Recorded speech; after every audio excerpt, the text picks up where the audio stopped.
Hello and welcome to another video of the Door-to-Door Mastery Show. And in this video, I'm going to uncover the spouse objection and exactly how you can overcome it, or should you. Stay tuned. Okay, so we're here with the spousal objection.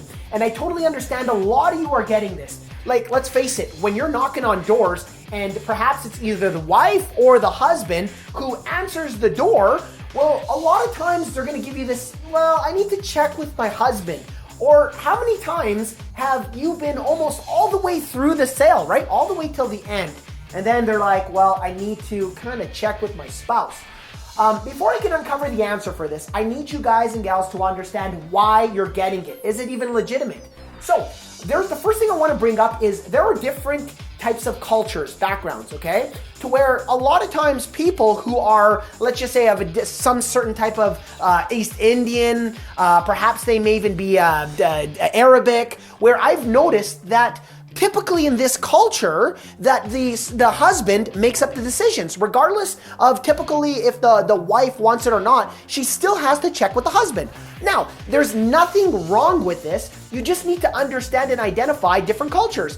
I know in the Hispanic culture, it can kind of go that way as well, but then also on the other side, it can kind of not go that way to where, you know, the husband or wife are able to make the decision on their own. So this isn't to say that if somebody tells you they need to check with their spouse, that's for sure the end story, leave a card and move on.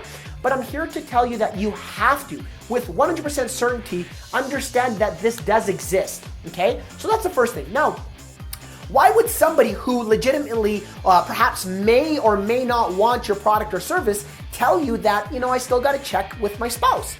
Well, the reason why a lot of times you get this is because it's a simple out for them to perhaps, you know, leave a card for you to leave a card and to come back at a later time. Why? And again, in order for you to come up with an answer to a problem, which is clearly the spousal objection, you need to understand why you're getting it. So in my videos, I always teach about why you're getting it and then come up with a solution. So this is exactly why they would tell you that. Now, you may have gotten piqued their interest to the point where they're pretty excited, okay? They're excited to the point where, yeah, you know, I kind of do want the product and service, but they're scared, okay? The spouse is actually scared to make the decision, because if they made a decision that would have been poor, right, that they weren't quite, it was not the right decision, like perhaps there was something, perhaps like a longer contract, or they got stuck into something like a higher monthly rate than what you offered, or the spouse could have worked a couple of better things. They don't want to be wrong. Okay? They don't want to be wrong. So what will they do? They will tell you, hey, do you mind if I check with my spouse because, you know, I'm scared to make the decision. Okay? Not all the time is this the case, but when you do get it, understand that me, in my thousands of accounts that I've sold for multiple different products and services, I've got numerous and many times to where I actually turned it into an immediate sale, a spouse that said I needed to check with my actual significant other, which is fine. However, the first thing you're going to do when they tell you this is, number one, agree, okay? Anytime, and when I always teach about objections, you have to always agree with what they say and move forward. So let me give you an example. Yeah, you know, I'm just not ready to make the decision right now because my spouse is the one who actually decides. Oh, Mr. and Mrs. So-and-so, I completely understand what you're talking about. Now keep in mind, this is ethical, okay? To make sure that you understand why they're telling it to you, but to ethically do it in the right way. I totally understand. I personally wouldn't make the decision without my spouse. And as such, I actually respect that.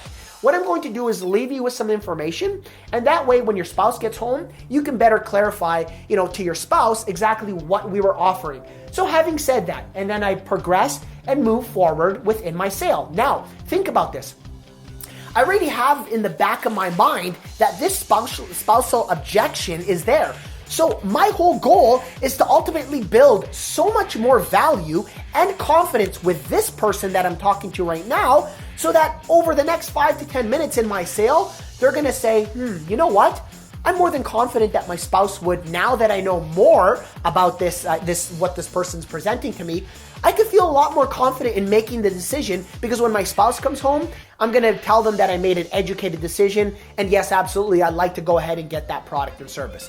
Okay? Understand that the value, the complete value, is not built yet right then and there on the spot. It still takes time for you to actually build that value. Now, if you want to watch more of my videos where I teach you a lot about everything pretty much from A to Z in my free video series, in the link, you can actually click on it here on YouTube in the description. Click the link and that will take you to my free 3 video series if you haven't already watched it. Smash that link. Don't forget to smash the subscribe button because I promise I got a lot more cool content coming out, and no better way to find out about this free content for door knockers than to subscribe on my YouTube channel, and you'll get every time I actually create these videos, it's sent directly to your inbox. Thank you so much for watching this video, and that concludes this video on how to overcome the spousal objection.